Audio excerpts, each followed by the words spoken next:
My name is Jim Childress. I'm here with Bernard Lakowicz, who is a veteran of World War II, resident of Grand Rapids, Michigan. And he's going to tell us a little bit about his experience in World War II. And I guess where I want to start is when the war first broke out. What are your memories?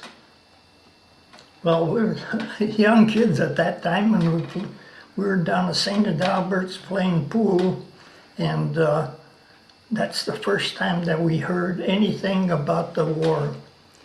And all the fellas, well, we were only 18 and 19 years old, so we thought, why that would be nice to join the service and do the fighting too. But at that time, right away, they froze the enlistment. It was all draft, so we couldn't go at that time, and we had to wait for the draft to take us. And at that time, that was in February, and got the notice and went to Kalamazoo to be inducted. And Well, before that happened, on that day when you were playing pool, what were your thoughts? I mean, you thought, okay, I ought to help, but were you mad? Were you sad? What were your emotions? No, we were kind of sad, but we didn't know exactly where the war was. Like when Roosevelt said that this is going to be the war, and we didn't know where Pearl Harbor was or any of those islands in the South Pacific. So at that time, then we were kind of happy that we could go and do some fighting, but after thinking a little bit and hearing about some of the fellas being shot, then we still wanted to go though. But you made you feel slightly different about it once you thought something bad can happen. Yeah. Sure. So I interrupted you. You said you were drafted, and now you're in Kalamazoo. What was next? Well, that's where we took our physicals, and then a few days later we had to meet again, and that's when we took the train to Camp Grant, Illinois. We stayed there only 2 days, and then we were shipped out. We were shipped out to Fort Lewis, Washington. We joined the 44th Division, and at that time I took all my basic training, and as a matter of fact, we stayed in Fort Lewis, Washington for 9 months. I did, and there was about 10 of us. Later on, in November of '43, some went to the Air Corps, and some went to ASTP, that's Army Specialized Training Units. And I ended up in Sheppard Field, Texas, where we took our tests about what unit we would be in, like bombardier or navigator or... So you're one of the guys who was in the Air Corps. Yeah. And what training did you end up taking? Well, we just took our exams there. And then after a couple weeks, we were shipped out to Manhattan, Kansas, to Kansas State College. Then there we were taking all kind of courses, and I think about 4 months later, well, that was just before the war broke out, the D-Day, they took us out of the Air Corps, put us back in the infantry, and that we ended up in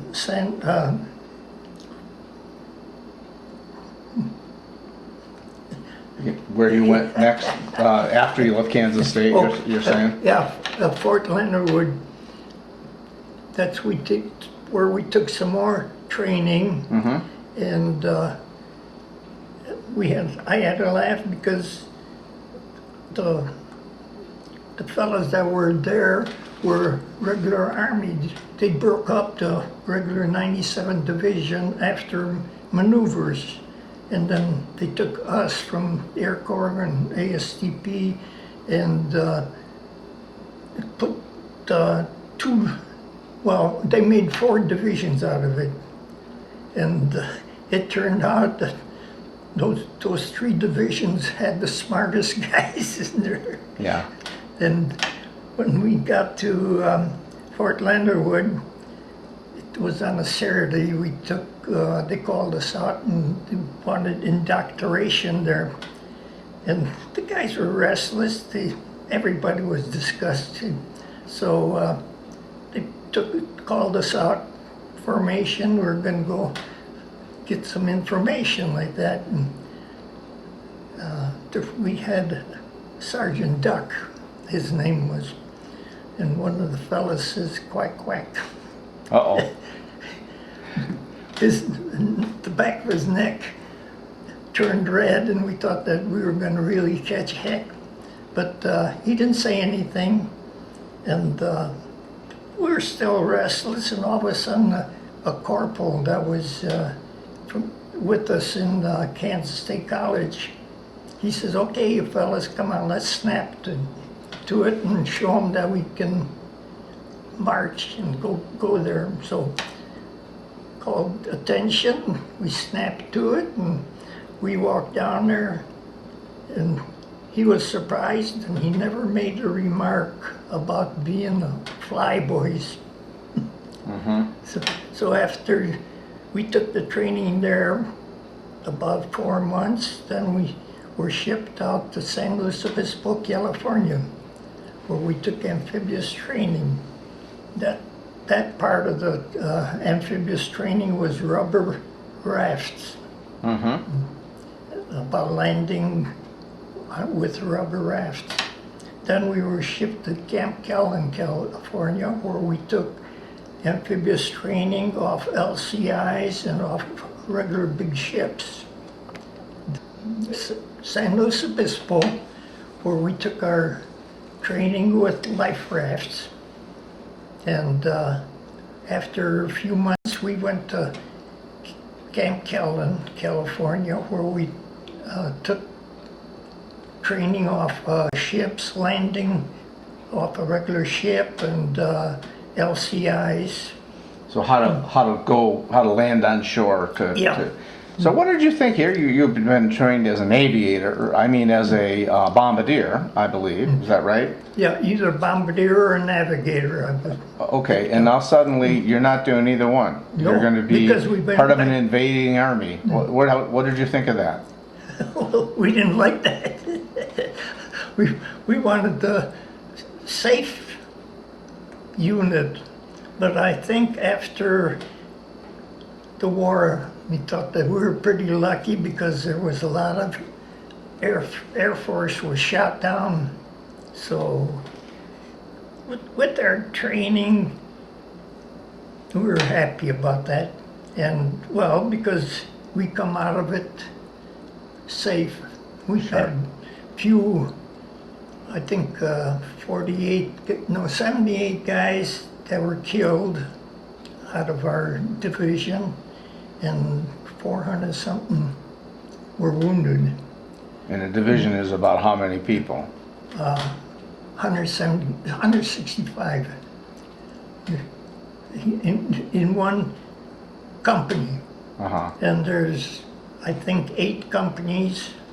So the whole 3 regiments, it come out to about 15,000 men. Yeah. So there were 400 or so casualties and 70-some people, not casualties, but injuries, and 70-some who for the lost short their life. period of time that we were in there. Yeah. So let's start talking about that. So your training is done. Now you're going to be in the infantry and not the Army Air Corps. And how did you end up in the European theater of operations after that? What were the next couple steps? Well, from Camp Callan, then we went to Camp Cook, California. We were ready to ship out to the South Pacific. And we had our uniforms, the summer uniforms, and then all of a sudden, right after New Year's, we got all our winter uniforms. And then they shipped us to Fort Dix. That's where we were ready to board the ship. Then Fort Dix is in New Jersey, is it? No, that's in, yeah. So we went across the whole state, Oh, country. country to get there. And then we boarded ships. And we got on the Marine Devil, and it took us 10 days to get there. And we were in the camp for, I think, 2 weeks. Then we shipped out to the front. We were Where did you land? Where did you come ashore from? Le Havre, France. Your ship went directly to Le Havre? It didn't? Okay. And then within 10 days, you said you were actually in then- position to be Yeah, we in the were war? shipped out and we went by Bonn, Germany. That's where we crossed the Rhine River. And then we started to go to close the pocket of the Ruhr Valley. So we cleaned up the Ruhr Valley, and then we started going to Czechoslovakia. And we ended up in Czechoslovakia just before the end of the war. So what kind of combat did you experience in that time? You ended a fairly long time after D-Day because they had fought their way across Europe and everything, across the Rhine And even, and then now you're part of it. That was right after the Bulge we got there.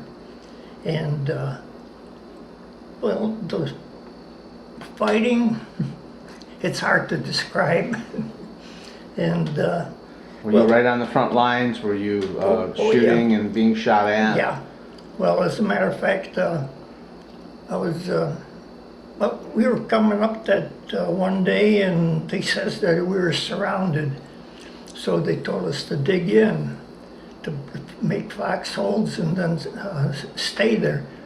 And all of a sudden, I was called out. I found a nice hole. It was already made. So I got in there, and then all of a sudden I was called to run, take messages, and so I got out of that hole and I yelled to one guy, Maurice Keim. I said, "Hey, Keim, here's a nice foxhole," and I moved out about 25 feet, and I took off the big overcoat, which was soaking wet because it rained all night, and he jumped in there, and I was about 25 feet away, and all of a sudden artillery shell come in and it landed right in that hole.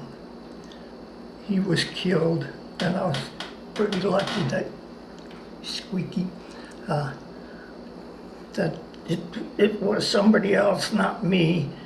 But then after a while I felt sorry because I could have been killed at that time. You came so close. Very close. Fate had another plan for you, huh? Yeah. Well, and then the next day we encountered some anti-aircraft, not the planes, but they had the guns and they put them trajectory flat. And they were shooting those things at us. And one shell was, it was a tracer, and it come by me about 6 inches from my hip. I felt the heat of it. So then I got off the road, and then after that, 2 days after that, we started on that regular attack on Dusseldorf and Solingen. And there we encountered big factories and everything that they had there. They had gold hidden down in the basements, but we couldn't take any. Yeah. How did you even come to find it? How did they find that gold? Well, we had to get the German troops out of there, so had to inspect all the floors, and these were about 5 floors down into the ground, and that's where they hid the gold. And then we had to go because we hated to leave it, and so then we started. What did you guys think when you found that gold down there? How much was there? Oh, there was big, like pallets loaded with it. There must have been millions of dollars in there. What did you think? Well, we wondered where they got it all and what they were going to do with it. But Did that totally surprise you? Did you know that they were known to do that sort of thing, or were you just stunned? no, we were stunned because we didn't know that they were hiding gold and all kind of pictures, tapestries and everything. So there were beautiful works of art down there as yes, well. Yeah. Okay.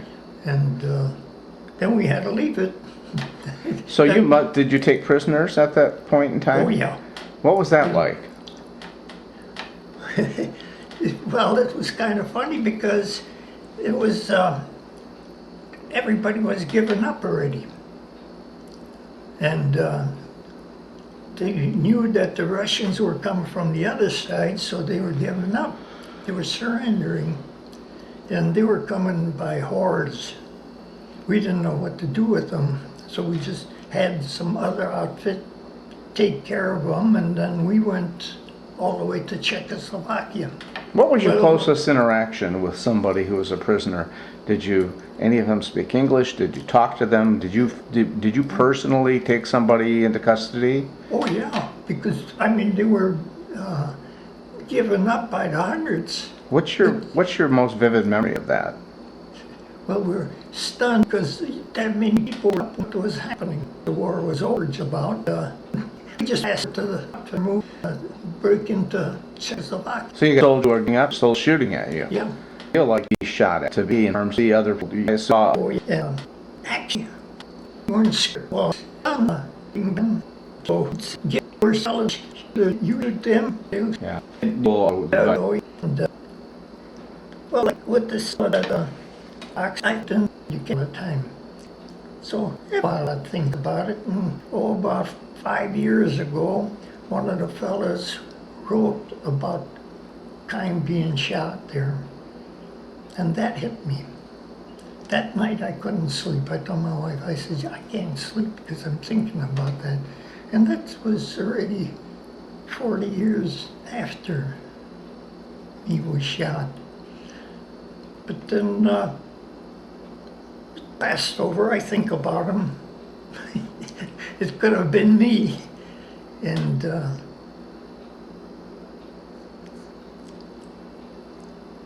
I don't know, it's, you feel funny about it. But then after that we moved up, and as a matter of fact, it was April 12th when Roosevelt died, and we took over a little town. And it was about supper time, and well, they called all the people out to the town square. They wanted to tell them that we took over the town, and all the meals were on the tables. We went in there and we ate all their food that was on the table, cooked and everything. So you arrived and took over just as they were about to have a meal. Have supper, yeah. And you ended up taking them as prisoners, and then the meal was there, so you guys ate the meal. We ate the whole thing, 4 people. And Yeah. then that's where we started to take Soligen. And so we stayed on the highway there for overnight, and then, Tell me about when Roosevelt died. How did the guys feel about that? well, everybody was stunned because we didn't hear anything that he was sick or things like that. And then, well, we felt sorry, but you're thinking about yourself. You ain't thinking about somebody else in town. So, and I think about it quite a bit. April 12th, I always remember that. Yeah, you have vivid memories of where you were Yeah, when you heard and what yeah, you were doing. Sure. That was the day that we ate the food the people had there. Yeah. What was that town again? I don't know, I can't, You don't remember it's just before Solingen. Okay. So it was just a little town, but I don't remember the name. Yeah. So then you moved on to Solingen. Yeah, and that's where we cleaned up the pocket, took a bunch of prisoners, and we left them, and then we started on the trip to Czechoslovakia and fighting along the way. Then we come into Czechoslovakia, and we were taking a bunch of prisoners. We didn't know what to do with them already. We had so many of them, and all of a sudden, one fella, he was a German kid, and he could speak that. So he says, "Come on, Bernie, let's go get some beer." I said, "Where?" He said, "Oh, I'll find a brewery." So I had the Jeep at that time, so we drove down to a brewery there and we got a keg of beer. And the fella there says, "No, you can't have it." And this, the fella that was with me, he just pointed the rifle at the guy, and the guy says, okay, you can take it. Yeah. So we had half a keg of beer, and it was Bach beer at that time, and it was good. I bet. So we had a little party before we had to move back. Yeah. So this is the time when you're getting into these German-occupied places where lots of things were discovered. I mean, people discovered the concentration camps and other bad things that have been going on. Did you personally see any of that happen? Not concentration camps, no. Our part of our unit did, more like the headquarters company. They were to one side, so they got in there, and after the war, this fella, he says it was just horrible. The stench was in there, and people were skinny, real bad. But I didn't see any of the regular prisoners yet at that time. While you were still there in Czechoslovakia, though, did you hear about what had gone on? Oh yeah. What was the feeling amongst you and your friends? Well, you felt real bad, and then you wanted to kill more Germans at that time, but we held back. You can't just shoot anybody that's standing there surrendering. So. But it really raised up some emotion in you that made you just feel bad, awful toward sure. Yeah, when somebody does something real bad like that, especially to people that are innocent, that hits you, makes you think twice about life. Did it make you feel like it's a good thing we're here, I'm doing a good thing, this is the right thing to do? Yeah, that's right. Yeah. So, what was next? Well, then we were starting to go back, to ship back to the States, and they told us that we're going to the South Pacific. So here you are into the war. So the war ended. Yeah. And you what did you do in Czechoslovakia after the war ended, and how long were you there? Well, we were there about 5 days, And, well, we didn't do anything because that's where we stopped. Sure. All the other units in the first division, the first year, when he started, and he took over. And Did you meet the Russian troops? Did the Russian meet up with we you? didn't get them, no, because these other units, they wanted the other armies, like I think it was the 78th Division or 69th, to come in there and take over first because they were doing a lot of fighting before in France and everything. So I think that was nice to give them the honor to take over the town. So we stayed about 5 days, and then we started back. And to move a division took a lot of time.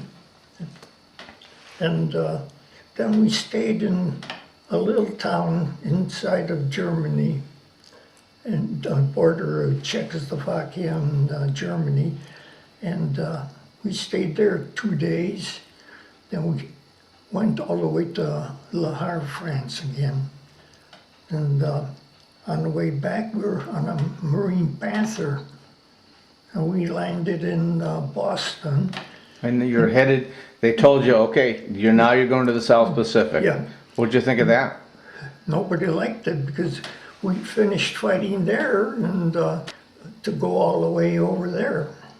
A lot of divisions were sent over there for the invasion. And You were preparing for the invasion of Japan. That was what you Yeah. were told you were going to be part of. yeah, so we had the training already, amphibious, so we were just about the first ones to go land. And when we come to the States, they let us go on furlough for 30 days.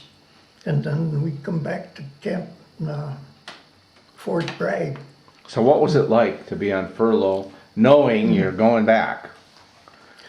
Well, everybody was upset about it, and they've had the press and them, they were talking to the fellas, and didn't like the idea. But then after a little while, you start thinking, well, you have to finish the war. So when we gathered at Fort Bragg, everybody was disgusted, but you're in the Army and you do whatever they tell you. What's your biggest memory of that time when you were home on leave? Actually, it wasn't bothering me. I thought about it, but when you want to relax, then you forget about a lot of things. But how did it feel to be home? Did you come back here to Grand Rapids? Yeah, well, for 30 days, I was happy to be back. What did you do? I mean, what was the first thing you Well, did? Because maybe you didn't have access to it in the war. Well, my folks, they moved in with my sister down in Grand Haven. So I was there, and I was helping my brother do some farming. So at that time, then you don't think about going someplace else. Yeah. Okay, so now suddenly you're back in the thick of it. You're ready to go to the South Pacific. You're back together with your unit. What Yeah. happened next? Well, then we went all the way across the country again. Another trip, and we went to Fort Lawton in Seattle, Washington. That's where we boarded ship, and we were on the way when the war ended. So everybody was happy at that time that we didn't have to go for the invasion.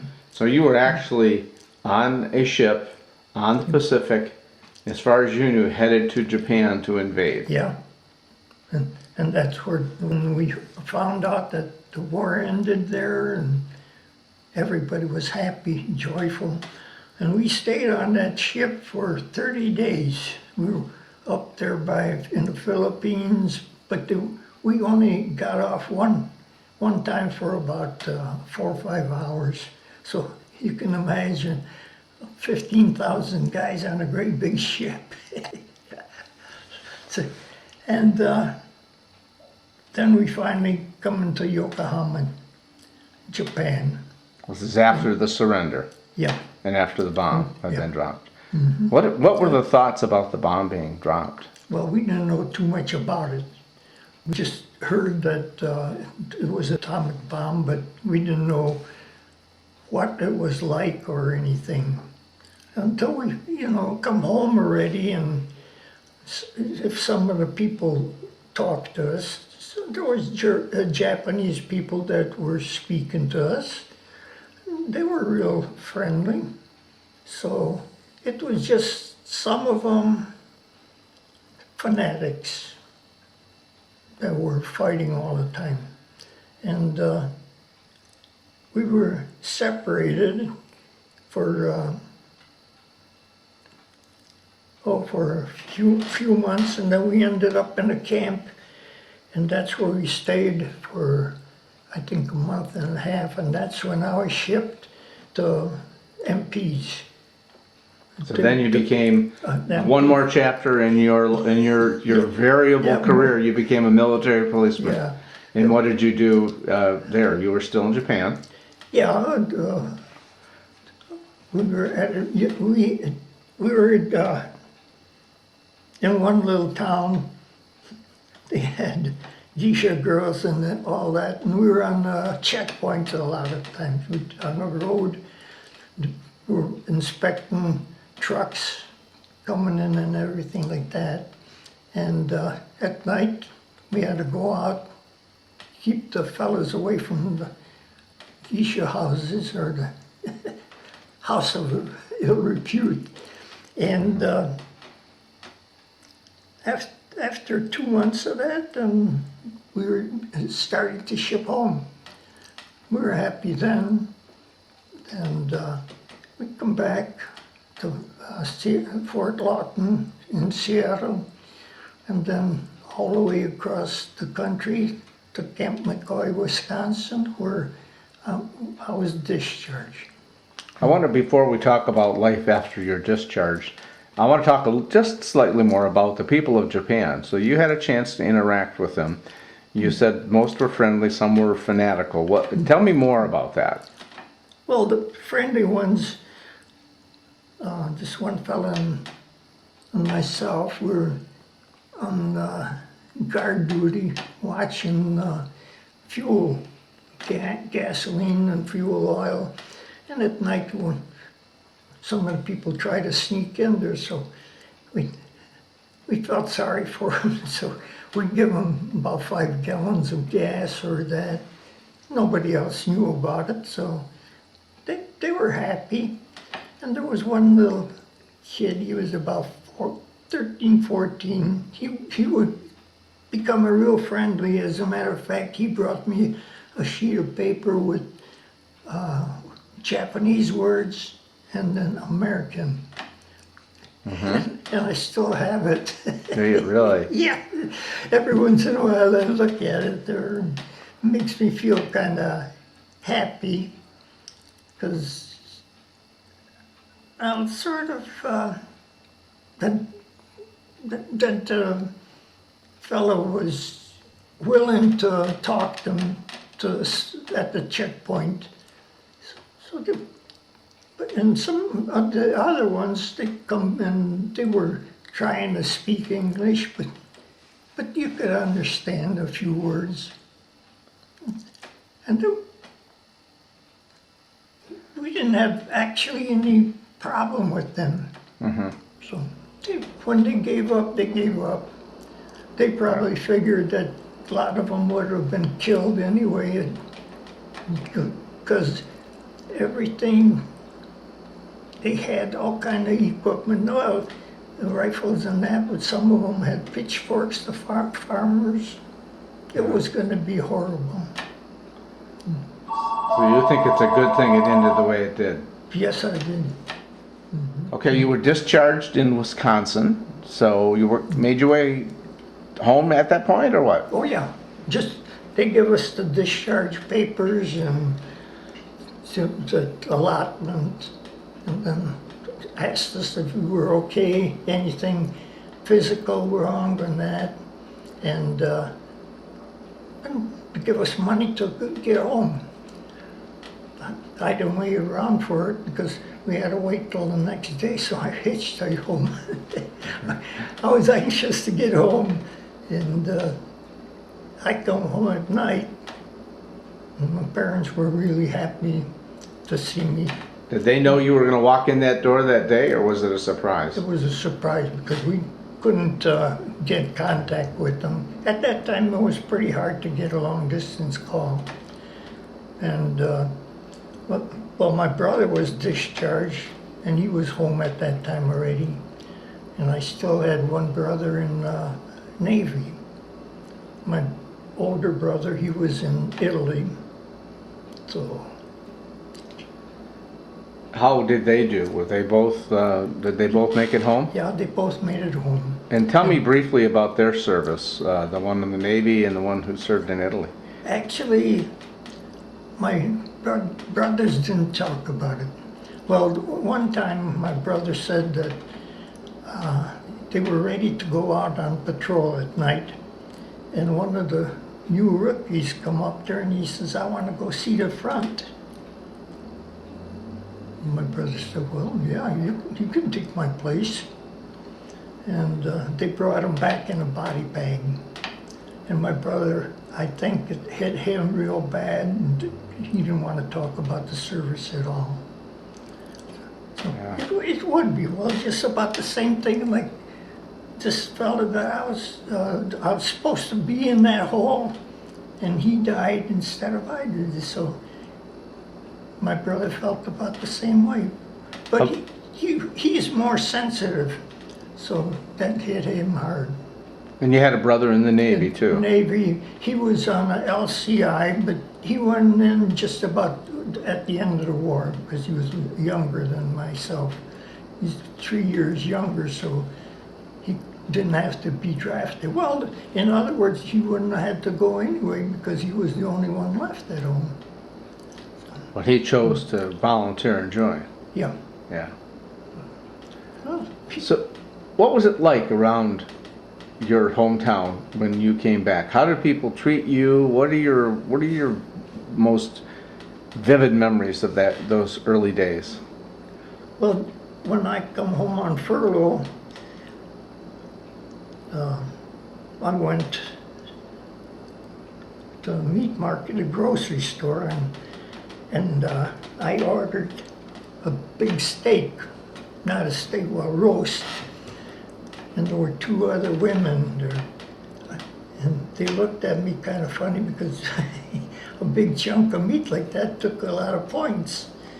And I sort of felt sorry about it, but I didn't have any meat like that for a long time. My mother fixed it and I enjoyed it.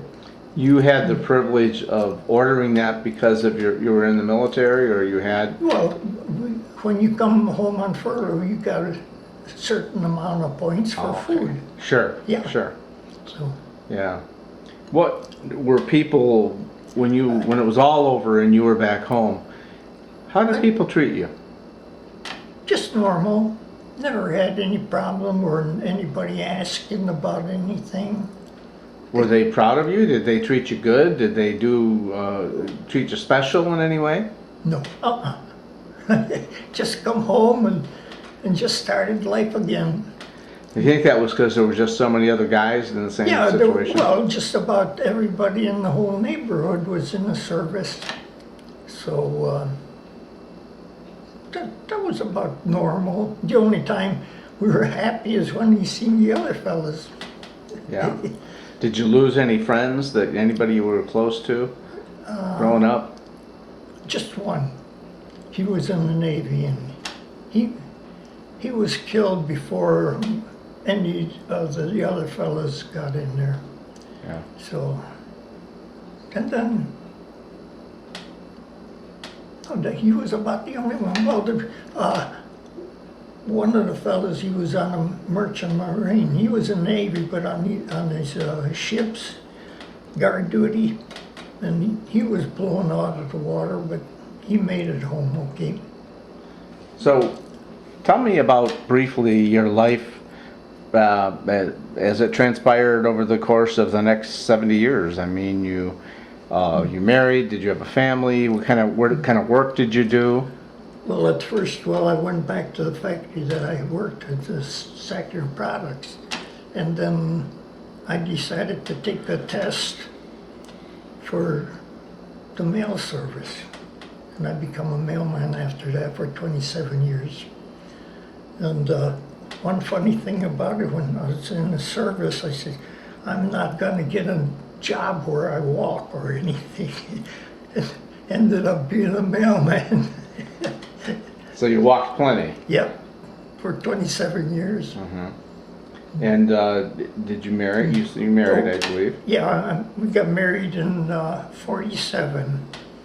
And it was funny because my wife, after we married, she was going to get married with some other fellas. And I asked her to go out. Well, as a matter of fact, she come over to the house with her mother and asked me to become best man. I was kind of surprised that usually the fellow would get the best man. And she come over and she asked if I would be the best man. And then I went over there and asked her to go out. She says, yeah, but I'm going to get married. I says, you ain't married yet. And we start going out, and I give her the ring, and she come home, and she told her sister, she says, look, I got 2 rings. And then, but she can't, as a matter of fact, they had 2 band calls at Fort St. Isidore's to get married. And this was the week before she got married. She finally went out with me, and we got married about 2 months later. Everybody thought it was that she was pregnant. And then we got married June 21st, 1947. You met just in time to stop her from marrying the other guy, huh? Yeah, well, I think she wanted me more than him. Yeah. I said, at night sometimes you talk. And I says, maybe you wanted me because I was tall and looked better. You must have been a charmer somehow. I don't know how. But then, married for 67 years, and I worked at the post office and enjoyed the work. And she passed away here July 4th to 14th, 2014. I'm so sorry to hear that. How about other family?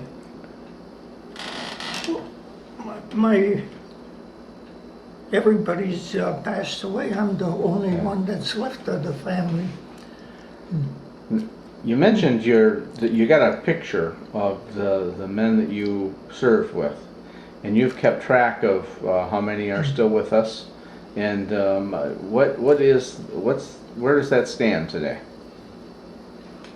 There's 22 that are living and 144 that passed away. So I started looking for these fellas when they located me. So then I've worked all that time. I found about 75 of them.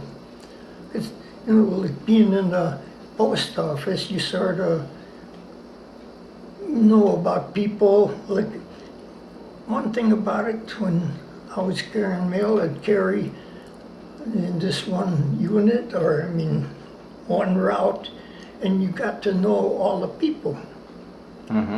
As a matter of fact, like 450 houses, and you can, after being there 10 years like that, you know everybody on the route. Sure. So you are now about to go on the honor flight. In fact, you're going tomorrow. Tomorrow, yeah. What are you thinking about that? I'm happy about it because we were to Washington, but that was before the memorial. And I tried to get my wife to go here about 5 years ago, but she says we're too old already and we can't get nobody to go with us. She says, I won't go unless we have somebody, but we never could get anybody. So this is going to be a happy time. Yeah. I'm looking forward to it. Yeah. Is anybody accompanying you? Some people are bringing a friend or. My brother-in-law is going to go along. His wife passed away 2 years ago. So we lost 2 sisters at the same time. Well, a couple of years apart. Yeah. Now, did your brother-in-law serve as well? Yes, he was in the Navy. Okay. So he was a lot different. Yeah. We talk about it a little bit, but not too much. Yeah. Well, that is really something to hear your story and to hear your thoughts, and I just really appreciate you opening up like you did. Are there any last things that you think you want to make sure that people hear from you who years from now might see this interview? Well, like, I don't know. I think people are different. They don't care what happened a long time ago. Like the kids nowadays, they don't have history or geography. So actually, they don't believe that such bad things happen, like concentration camps. A lot of people say, no, that's just fictitious. So, But you know better. oh yeah. There's things you want to forget. There's a lot of things you don't want to talk about either, so. Yeah, I'm sure, and that's why I think we're also in debt to you for sharing some of those real personal thoughts. So thank you so much. Thanks a lot for being here.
Let's see if I can not be such a klutz.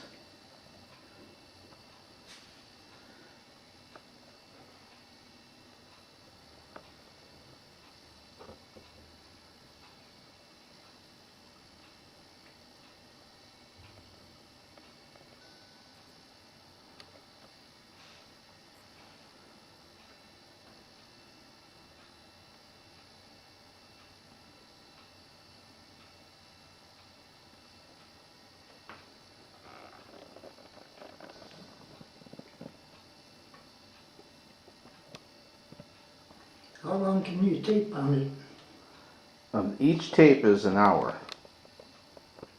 So this has been about 53 minutes here.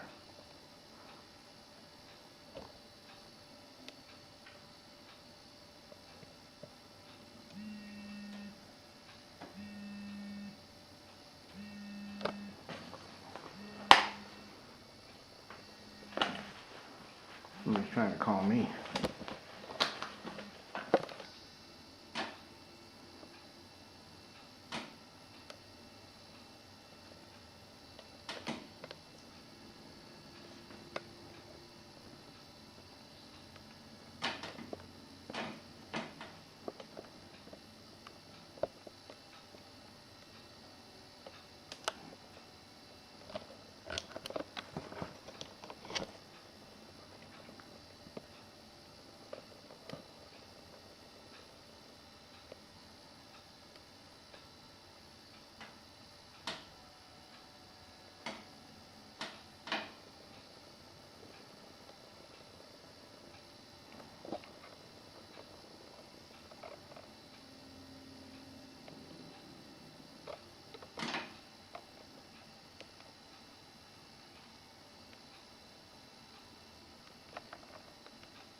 You have signatures for everybody in this picture? Not everybody, no, mostly from our,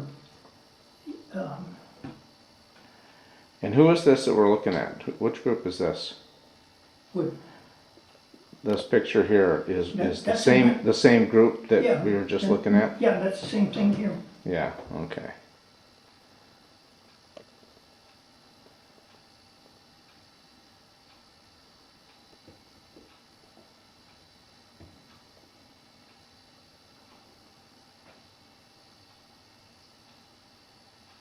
Yeah, the other one that's in there is the 44th Division.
quite a collection here.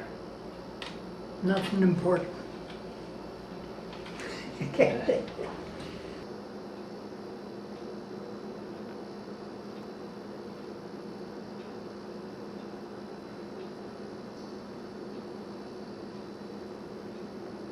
Tell me about these medals. Which ones are you proudest of, or do you remember most?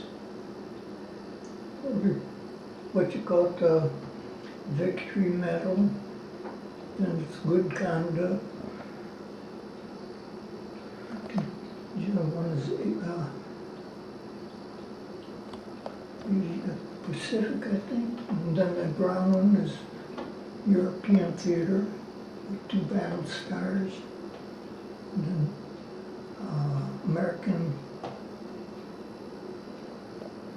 defense. What's that one on the upper right there?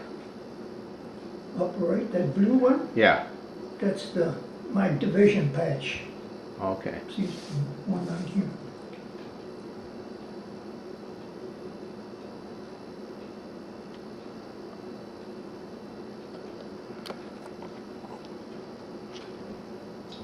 The most important one there is those little can openers. Oh yeah? Tell me about the can openers. Everybody's surprised that that little thing could open canned sea rations. So it's right there in the middle of your Well, where you see your dog tags. That's the can opener. yeah. Right in between the 2 top dog tags. Uh-huh.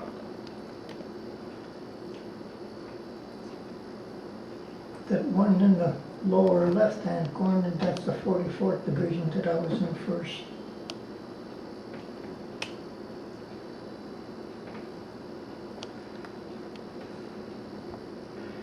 And your rank? What was your rank when you were in? PFC.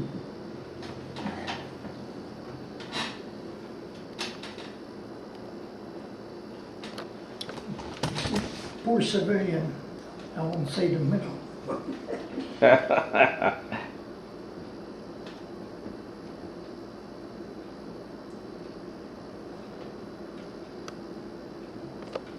wife was in a hospital one time, and Give me a big smile. cheese. Yeah.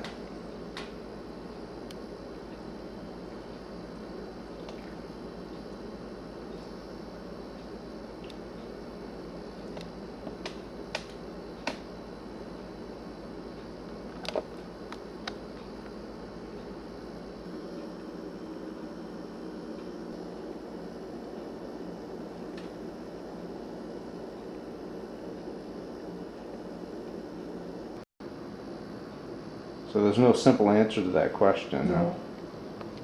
He said, boy, I'd like to talk to you more. Never heard from him really. Yeah.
It's hard to go as slow as you need to go. That's my problem.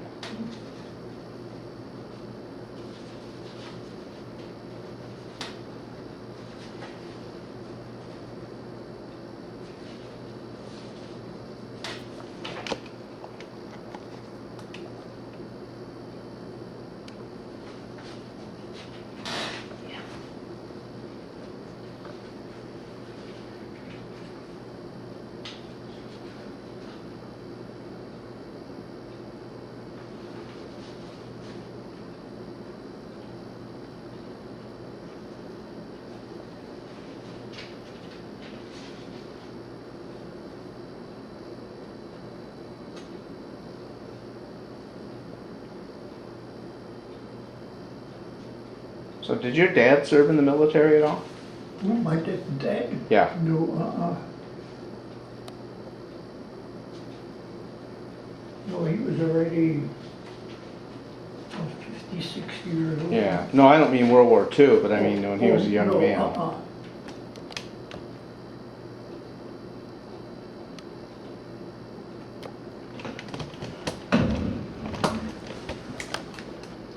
Keep backing up, you'll be in the other room. Yeah. I gotta get a certain distance to get nice tight real in focus.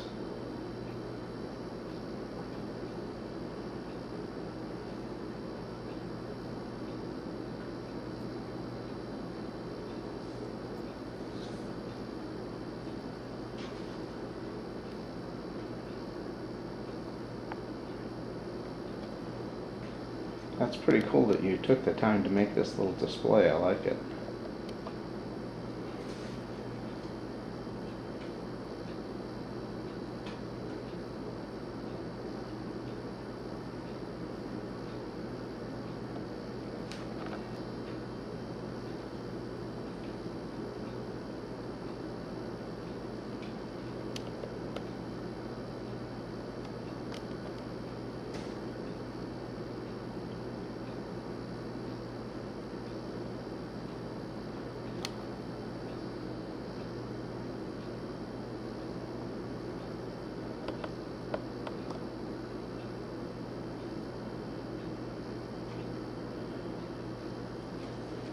That first one, he says any mementos, well, like I got rid of my Luger and a bunch of swastika armbands. Uh-huh. And then from Japan, I got a rifle and one of those swords, samurai swords. Oh yeah? But since we're thinking about moving out, well, as a matter of fact, when I retired from the post office, we were thinking about moving out west. We were there.